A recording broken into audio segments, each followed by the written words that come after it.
My name is Stacy Cartledge, and today my oral presentation will be on Washington Irving and the two literary pieces, The Legend of Sleepy Hollow and Rip Van Winkle. The terms that I'm going to focus on are satire and imaginative literature and how they're used as a tool in Washington Irving's writings. Um, Washington Irving was the youngest of 11 children.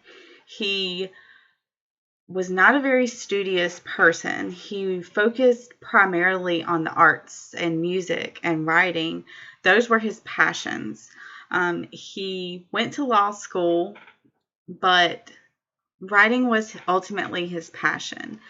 Um, I see the characters of Rip Van Winkle and also the Legend of Sleepy Hollow being symbolic of Washington Irving, especially in his younger life, because both characters in these stories are kind of whimsical people who don't take life very seriously. You have Rip Van Winkle, who is not very good at anything profitable. He can't maintain a farm. He's not very good at selling things. Instead, he kind of likes to hang out at the country inn and converse with the other people from the village. He likes to help the women of the village with their various chores. He likes to play with the children. He likes to help others, but in a way that's not very beneficial to his family. So his wife nags him, and she kind of treats him in such a way that he becomes submissive and even a little bit reclusive, which leads to him going to the woods and meeting up with a group of men playing ninepin. And they convince Rip to indulge in some presumably alcoholic beverages, and Rip falls asleep, and he sleeps for 20 years. In The Legend of Sleepy Hollow, the main character is Ichabod Crane, who is also kind of a whimsical character, judging from his physical appearance. He's described in such a way that you would believe him to be a walking, talking, breathing scarecrow. Washington Irving spares no detail when it comes to describing the characters in his stories. He spares no detail when it comes to describing the setting of his stories. Again, in Ichabod Crane, The Legend of Sleepy Hollow, the main character is kind of in love with a young girl named Katrina.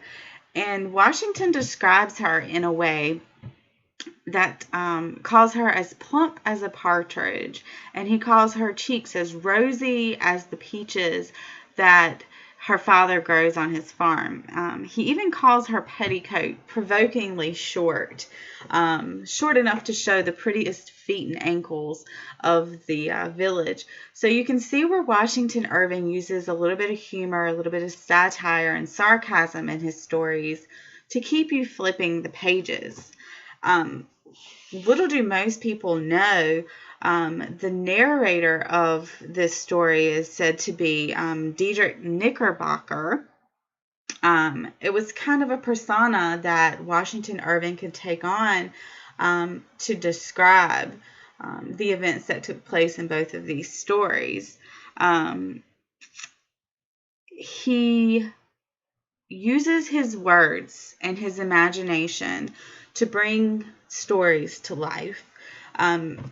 Rather than just telling a story about a man who goes out into the woods and falls asleep for 20 years, he describes the events that take place in a way that makes you feel like you're there.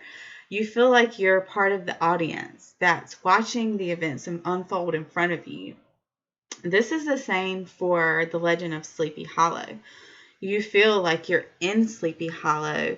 The town is described in a mystical way that would make you think, that's somewhere I want to visit. This story is one that I would love to see unfold in front of my eyes.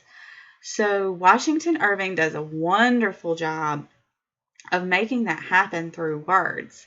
And if you're not familiar with the pieces, or if you haven't actually read them from front to back, I would highly recommend that you take the time to do so, because just knowing the summary is not enough. The words, the description, the imagination, the humor, all of it that's used in Washington Irving's writings is worth the read.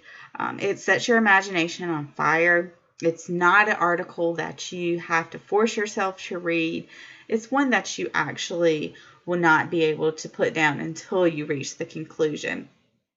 So, in conclusion, Washington Irving is one of the greatest imaginative literature writers that I've ever had the pleasure of reading.